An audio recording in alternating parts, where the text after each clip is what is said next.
ஒரு மோட்டிவேஷனல் ஸ்பீக்கரா, ஒரு ட்ரெயினரா, அதே போல் ஒரு டிஜிட்டல் மார்க்கெட்டிங் கம்பெனியோட ஃபவுண்டராக இருக்கிற இப்போ கத்தாரில் வளர்ந்து வர ஒரு பர்சனாலிட்டியை பற்றி தான் இன்றைக்கி நாங்கள் பார்க்க போகிறோம்.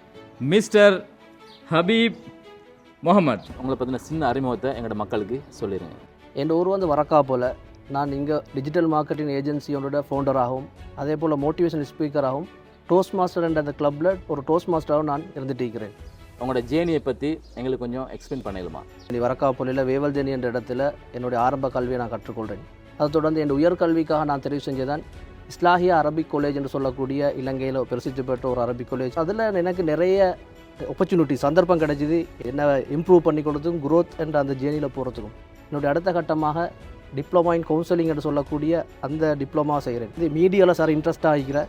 நான் ஜேஎம் மீடியா காலேஜ் என்று சொல்லக்கூடிய அந்த காலேஜில் நான் என்ற ஒரு மீடியா கோர்ஸ் ஒன்று செய்கிறேன். அதிகமான பாடசாலைகளில் மாணவர்களுக்கு நிறைய நிகழ்ச்சிகளை செஞ்சுக்கிறேன். அதோட நான் மூவாகிறது தான் கத்தாருக்கு எங்களோட ஒரு பிஸ்னஸை பில்ட் பண்ணணும், எங்களோட ஒரு கம்பெனியை நாங்கள் க்ரோ பண்ணி எடுக்கணுமென்ற நோக்கத்தில் தான் எங்களோட டிஜிட்டல் மார்க்கெட்டிங் ஏஜென்சியை நாங்கள் ஸ்டார்ட் பண்ணி இப்போ ஆல்மோஸ்ட் 2 இயர்ஸாக செஞ்சு கொண்டு போகிறோம். நானும் டோஸ்ட் மாஸ்டர் என்று சொல்லக்கூடிய அந்த இன்டர்நேஷனல் கிளப்பில் கத்தாரில் இருக்கக்கூடிய ஒரு கிளப்பில் ஜாயின்ட் ஆகிறேன். இப்படி என் ஜேர்னி தொடர்ந்துக்கிட்டு போகிறது.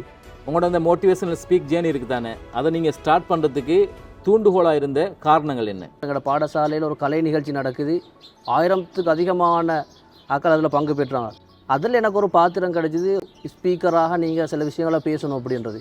அதில் நான் பேசின அந்த ஸ்பீச் பலர் மத்தியிலே வந்து வரவேற்கத்தக்க ஒரு ஸ்பீச்சாக மாறிட்டு பலரும் சொன்னது உங்களால் நல்லா பேசலும், அது நீங்கள் பேசுகிறது நல்ல இன்ட்ரெஸ்ட்டாக மிகுது, அதே போல் உங்களோட சவுண்ட் நீங்கள் உங்களோட பாடி லாங்குவேஜில் நல்லா இருக்குது என்று சொன்னது தான் எனக்கு அடுத்த கட்டம் போகிறதுக்கான ஒரு உந்து சக்தியாக இருந்தால் நீங்கள் கேட்குறது போல். நீங்கள் இங்கே ஒரு டோஸ்ட் மாஸ்டர் ஆகிக்கணும்னு சொன்னீங்க. நிறைய பேருக்கு இங்கே டோஸ்ட் மாஸ்டர்னா என்னென்னு தெரியாது. கொஞ்சம் அதை பற்றி எக்ஸ்பிளைன் பண்ணிடலாமா? டோஸ்ட் மாஸ்டர் என்றது ஒரு இன்டர்நேஷனல் கிளப்.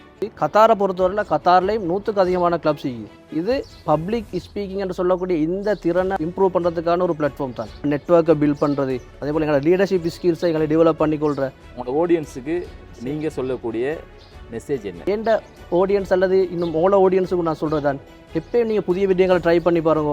இந்த வரக்கூடிய சேலஞ்சை வந்து ஒரு ஆப்பர்ச்சுனிட்டி எடுத்துக்கோங்க. அதே போல் புதிய நெட்வொர்க்கை பில்ட் பண்ணிக்கோங்க. உங்கள்ட்ட ஏதாவது மிகக்கூடிய புதிய ஸ்கில் ஒன்று டெவலப் பண்ணிக்கொள்ள பாருங்க. அடுத்த வீடியோவில் இன்னொரு ஆளுமையை சந்திப்போம்.